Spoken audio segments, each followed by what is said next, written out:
Hello and welcome to the Nurse Station. I'm Maria Mobley, and today we're going to do something a little different. So I know y'all have wonderful educators that teach you content. I was just thinking, how can I best help you future nurses? And one of my favorite things to do is question breakdown. So for instance, once my students took a test, we would sit and do test review and literally break down each question. They would be like, Miss Mobley, this didn't help us for the test, but it helped them for future tests, right? So every style of question has a different way you can break it down. So I want to help you with that. So this is a question. I want you to pause this video, take a moment to take it, and then I'll show you how I break it down. All right. Now, I'm about to show you the way I would break down this question. In the description of the video, there are links to my videos that will help you with this style of question. And something else I always tell my students, you don't have to agree with me. I am breaking down a question with over 15 years of nursing experience, with over 10 years of teaching experience, and also a lot of, I write test questions and I take a lot of test questions. So this is just how I would break it down, okay? So if you have no method of breakdown, I want to help you. If you already have your method, then just see if your answer agrees with mine, all right? So step one for this style of question, first off, this is a prioritization, multiple choice question, meaning you saw a keyword, first, best, most, priority. Like those indicate that all these answers are going to be right. You just have to figure out how to get to the best answer. So with this style of question, step one is identify the topic of your question, and it's always Maslow's, okay?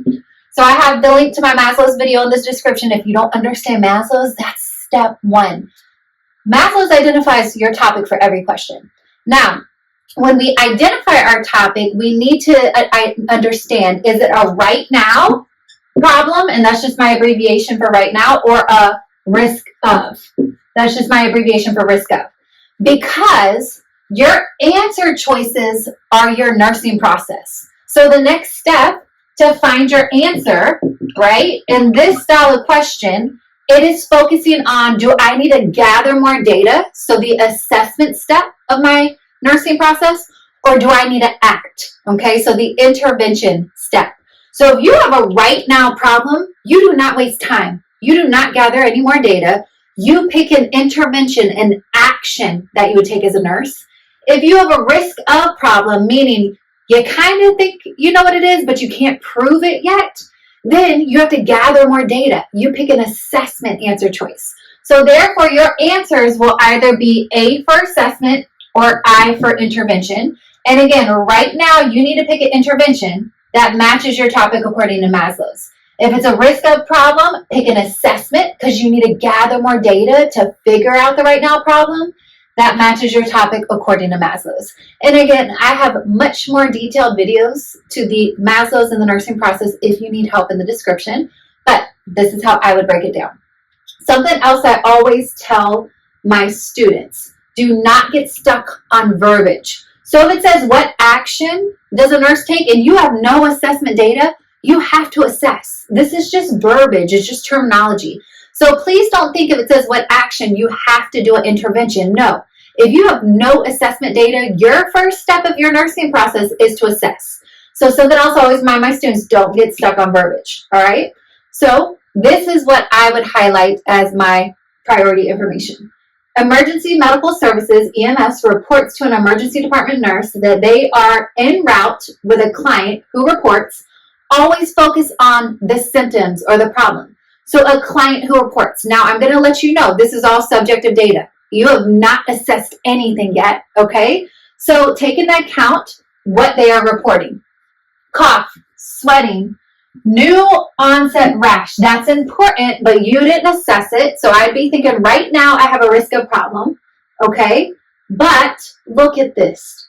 Post-exposure to an unknown chemical. I'm sorry, this unknown chemical completely changes your answer. This is my priority information I would focus on. To an unknown chemical at work. What action does the nurse take first upon EMS's arrival?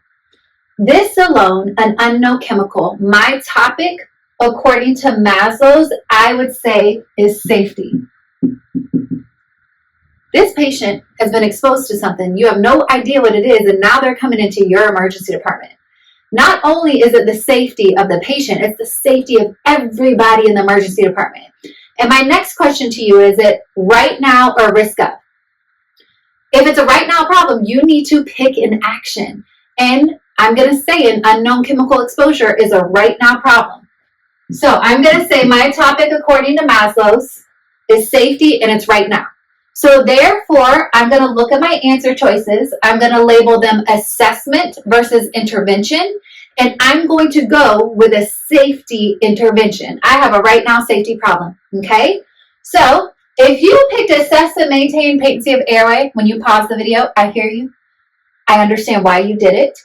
You don't have any data that you collected on your patient yet, but you maybe skipped this serious information right there. So I understand why you picked this, but I'm just going to show you what I would pick. Assess and maintain patency of airway, that's an assessment. Identify the unknown chemical substance, that's actually an assessment. You're collecting data. Isolate the client immediately, that's an action, an intervention. Remove clothing and flush affected area, that's an intervention. I said, according to Maslow's, my topic is safety, it's right now. I do not waste time and collect more data. I need a safety intervention. I get rid of my assessment, and I look at both answer choices, and both, you always make sure it matches your topic according to Maslow's, right? So both actually match the topic of safety, but I want you to think about this. If you can do one thing and one thing only for the safety of the patient and everybody in that emergency department, what would you do? Okay? Your answer is to isolate them first. Then, yes, once you isolate, once you have appropriate PPE on, once all those safety measures are in place, you can start maintaining the safety of the client, okay? By removing clothing, flushing the affected area, all those things we take when patients are exposed to unknown chemicals. So this is the answer choice I would have selected. I showed you the method of how I would break it down. Again, if this doesn't help you, I'm just trying to help those that may not have a method for breaking down questions. So as always, if this helped you, please help somebody else. We are better together, and nurses are nothing without their team. So remember, we rely on one another, and I hope this helps. Take care.